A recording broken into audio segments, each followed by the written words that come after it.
Welcome to Modern Management of the Older Adult, brought to you by the Institute of Clinical Excellence.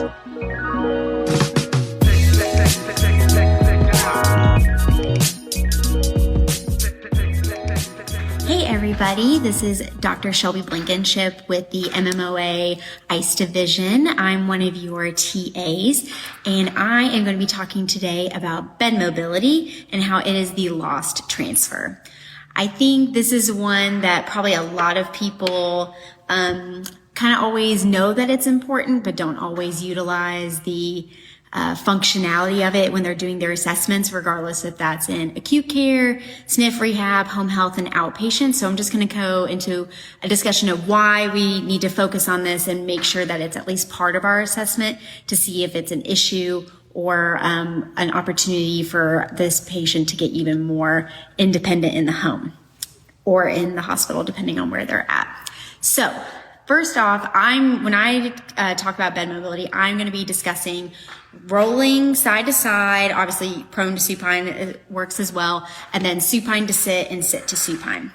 As a former acute care therapist, this was one that we did a ton, especially people who were post-op. That tended to be like the biggest struggle post-back surgeries, and especially with our stroke and spinal cord rehabilitation. This is one where I feel like therapists are either one or two ways. They are either the one who absolutely manhandles trying to get that patient up because they're so concerned on getting them off their back, or B, they have the patient really struggle and make sure that they can do it to the most independent part of their functionality. So I think there needs to be a little bit of a bridge there, especially in acute care, making sure that we are tailoring the patient to be successful, but not just manhandling them to do the more sexy stuff of doing sitting up, standing, walking, etc. So some ideas that I wanted to go through was to start with just rolling.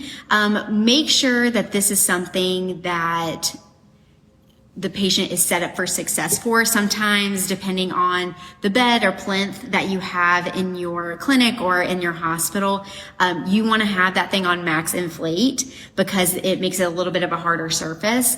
Unless they're going home to a really nice foam topper, sometimes that makes it extremely hard to roll in bed.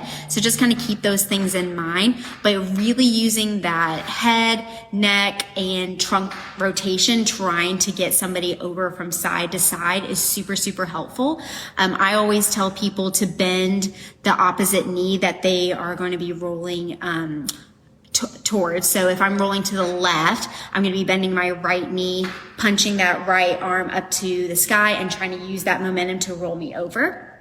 As a therapist, making sure that we're hugging around that scapula and not around their neck, really trying to set them up for success to make sure that A, we don't cause an injury, but B, that we allow them that independence of rolling. That's something that we do so often when we're sleeping, and when you don't have any comorbidities or issues with that, it's no problem.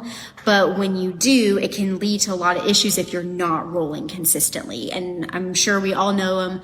Pressure sores galore is never fun, and it can be really hard, especially if your mobility is impaired. So really making sure that their rolling capacity is at a good capacity. So something that I used to do and still do even in the outpatient setting is time people on their capacity for rolling. You can do going from left to right, prone to supine, supine to prone. All of that is great, not only from a bed mobility standpoint, but eventually from a floor recovery standpoint as well. Just making sure that they have that full capacity. Then you can kind of bridge into going into that supine to sit. One of the biggest things with supine to sit that tends to be a limiter is people's trunk stability, and they tend to want to like grab onto you because they can get their legs off, but getting their trunk up is really difficult. And depending on their size and shape, it can be even more cumbersome for when you're trying to help them. So using, that hospital bed, if you need to raise that head of the bed up so that they can practice going from that sideline to sitting up and gradually lowering that.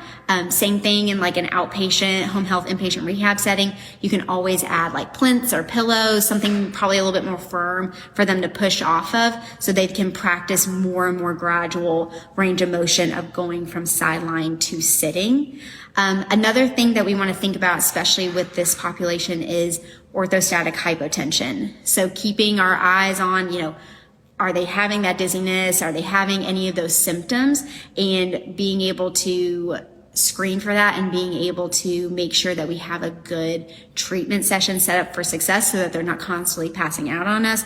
I don't know about y'all, but that is super not fun when that is a constant thing going on. And I know it's especially not fun for the client. So trying to keep that in mind when we're practicing those things is super helpful. But one nice thing too with adding the rolling from supine to sit is you get nice vestibular input. So a lot of our clients have very limited vestibular input, if any, and they tend to have the most dizziness with those.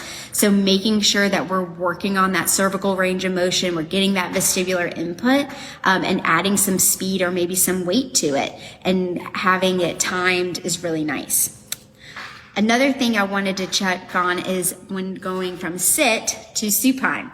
Now, usually with this one, the trunk is not our problem. It is our lower extremities. That hip flexor tends to just really, really struggle with some of our clients to actually get those legs up into the bed. Most of the time, especially like in acute care, I would have them go to like side lying and then practice like kicking up their legs and back up. But I will say there is so much benefit of working on like that hip marching, but working on hip marching over a barrier when they're sitting up, because that is very similar to what they're going to need to be able to get their legs back up into the bed. It's not that simple, just like straight up in front of you. It's that more like side to side, kind of like when you're doing like a car transfer, getting in and out of the car. That type of hip mobility, as well as from a rotation standpoint and a flexion extension standpoint, is super, super nice to work on. So one of the ways that I really like doing this is either with a parallel bar or a dumbbell, depending on how much hip flexion that they have, and getting that to where they are literally practicing almost making this square going up to laterally and back down so that they can work on that range of motion, and it kind of lubricates those joints and it feels really nice. So rolling side to side, we'll time. Supine to sit, we'll time. And sit to supine, we will also time. And then sometimes we'll make it into a circuit for all three. So sometimes, like I've done this with like an EMOM style, we'll have them roll side to side, say 5 times within 1 minute, then they rest the rest of the minute, and then we practice supine to sit, or maybe just side lying to sit, depending on, how symptomatic they are or where their strengths are at and where their weaknesses are. Then we might do the opposite side of side lying to sit, and then we can always finish with going sit to supine, doing that full range of motion. This is so nice to have, not only from an acute care standpoint, because you can get that full use of that bed. And I mean, it's so helpful for the caregivers, the nurses. I mean, this is one of those things that people really, really need help with. Most of the time, the nursing staff's not always getting people up into the bathroom. It's just getting them repositioned in the bed, especially if they're a larger individual or have a lot of comorbidities where they can't be super helpful. That is one of those things that the more we practice it, the more we cue them, that blocked practice, you're only going to set them up for success. And then going into more of the home health and outpatient setting, this is one that I screen all of my clients, whether they know it or not, is how they can get on and off the plinth or your high-low table. Because if they're really struggling getting on and off that high-low table, they're probably really struggling getting in and out of bed on a daily basis.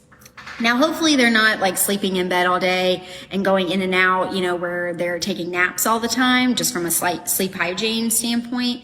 But if they are having a lot of exhaustion just with that bed mobility, that their spouse or caregiver is having to help a lot with the dressing, having to help a lot with the sitting. Like, they're not really being set up for success. That 1 rep max threshold is getting lower and lower throughout the day because the bed mobility took so much out of them. So that's why I always practice that, not only in the acute setting, but also in the outpatient home health setting, to make sure I understand what their capacity is from the start of their day to the end of the day. So, going through bed mobility, going through that sit to stand and gait, if that's applicable, is great, but really harping on that bed mobility to make sure they have full success getting their day started. Because if we can't get bed mobility, we're probably not doing super hot on the sit to stands and gait either. But bed mobility really allows for that full body, as far as like you're using upper extremities, using your neck range of motion, using the vestibular system, using the lower extremities in the trunk, trying to get all that combined. Because again, it's going back to, it's just like floor recovery. So just kind of bridging that gap of, hey, if we can get you in and out of bed easier, we're going to be able to get you on and off the floor a lot easier as well. So I just want to I hope that was somewhat helpful. I am one who super harps on bed mobility. I think it's one of those areas that we could use more and more clinicians making sure they're screening during all their sessions. And it could be as simple as like getting in and out of the plinth, like we talked about earlier, or their bed mobility if they're in the acute care inpatient rehab SNF setting. And the nice part is if you're in home health, you can actually see in their actual bed, hopefully, what their capacity is and maybe give them a little bit of extra cues or structure. Sometimes they have some of those beds that are just super, like you have to pole vault into them, or sometimes it's so low that they are struggling, sitting up all the way, or they might need a handrail or any of those kinds of things. So I hope, you can use that to help with from a, making your short-term and long-term goals from a time perspective. You can use that for objective data, but also just from an assist level standpoint. I know the caregivers and the patient will probably be super grateful to be more independent with bed mobility. So last thing I wanted to just go over is that we have 3 live classes coming this weekend. May 20th, 21st, we have one in Phoenix, Arizona, one in Simi Valley, California, and one in Charlotte, North Carolina. So if you haven't gotten your tickets yet and want to join us, please do. I know we would be so happy to see y'all. But other than that, I hope y'all have a great rest of your day and make sure that you practice bed mobility with all your clients. Thanks.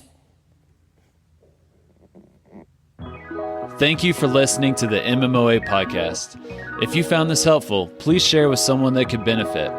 And if you're looking for more practical content to help you better serve older adults, head over to www.mmoa.online, where you can learn more about our free resources, our community, continuing education courses, and our certification. Once again, that's www.mmoa.online. Thanks for listening.